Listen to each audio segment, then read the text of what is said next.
Hello mga kamamshi ko, ngayong araw nga pala ay nakikita nyo naman may ilaw dyan.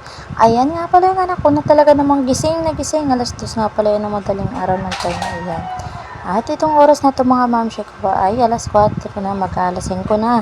Kung ako'y nagkasikaso, nakatulog na din pala yung batang maliit. Kaya ayan, for the bangon na babae yan, tatag-is-is na nga ako nitong kaldero para magsaing. Siyempre, kailangan natin magsaing na.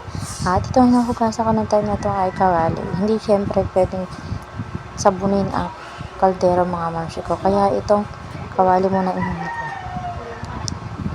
Tapos kung nga pala maghugas ng kaldero, ito kinagatang na muna pala ako dyan ng kanin. Ng bigas pala mga mamshi ko. Tapos kung nga pala dyan mga mamshi ko, ayan. Naghugas na nga pala ako tayo itong mga hugasan dito. At nagpati na nga pala ako dyan ng itlog mga mamshi ko. Siyempre, kailangan natin magluto ng ibabaw ng anak ko. At ito nga pala ay sardinas dahil requested nila. Nagkapasok nga pala ng dalawa, ayan. Nagpapakain na nga pala ako dito sa batang malikot na to dahil nga pala oras na naman ang kanyang pag-inom ng gamot. Ayan pa nga pala yung dalawa na yan, papasok na rin yan. At itong maliit ko, ito, kinarga ko na muna kasi nga talaga sobrang likot na din itong maliit na to. Ayan, kita nyo yan, kung gaano kalikot talaga ang batang iyan. Kaya talaga minsan hindi ko pwedeng iwanan niya. Tignan niyo naman, tuwang-tuwa talaga siya. At pag nadusmo-dusmo naman talaga yung sidyang iyak. Pagtapos nga pala ng mga gera sa labas, ayan, for the love naman din sa loob. Sobrang ng kalikutan ng dalawang iyan. At itong isa naman ay nakaakyat na, at yung isa naman ay nasa lapag. Ay talaga naman nagkainaman talagang sawayin talaga ang dalawang ito. Itong maliit ko pala, tingnan nyo naman kung gaano kalikot na rin. Kaya nung time na yun pala nataranta rin ako, pinatay ko yung clipan at baka maya maya madali ng clipan. Ay sa likot ba naman?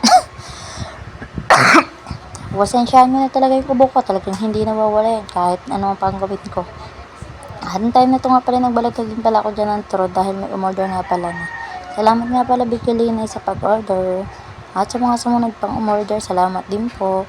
Ay ito, nag-asikaso na nga pala ako ng aking mixture para sa maruya. Siyempre, habang nagluluto tayo, kailangan may kasunod na ilalagay. Kasi may panibagong order na naman ng babaeng yan. Kahit may anak na naglalaro dito sa labas ay hindi maaaring hindi tatrabaho. At ayan, nag-arte na nga pala siya, kaya ayan. Kasama ko na nga pala ang batang yan sa pagluluto. At yayo talaga niya na nakalapag doon dahil wala siyang kasama. At na ito na nga pala time na ito, nagbalat na nga pala daw ng saging at dahil umorder na naman ng maruya. Eh, kaya naman na talagang bigat ng batang iyan. Ay wala na magawa talaga kundi kalungin. Iniiwas ko na talaga mga mamshi ko kasi nga minsan talaga ay nagpapaltik talaga ang mantika. Ay baka mapaltikan ay kawawa naman. Excuse me po. Ay makikita nyo naman talaga naglagay na talaga ako dyan at sinilip ko na nga pala yung aking talaga ko na nga pala yun ng sauce. At ito nga pala, dumating na nga pala yung shurak ko. At 6 layer nga pala ito mga mamshi ko. So magtatanong dyan kung magkano yan. Mura lang yan mga mamshi ko. Wala pang 200 yan. Kaya ano po inatay, orderin nyo na habang mura pa at free shipping. Sayang din to kahit mumurahin ay talaga mapapaglagyan ng mga sapatos, tsinelas. Kaya sana naman nakakalat-kalat, mawawala na lang. At ng time na ito nga pala, tanghalian ko pa lang. Tara, kain tayo mga mamshi ko. Habang andito nga pala yung dalawang anak ko at pinapakain ko na din. At ito nga pala, dumating na nga pala yung daddy ko. Salamat daddy sa sakripisyo. Puyat yan, isang oras lang tulog. At tapos nga pala na pagluto, ayan na, paghugasan na talaga mga mamshi ko.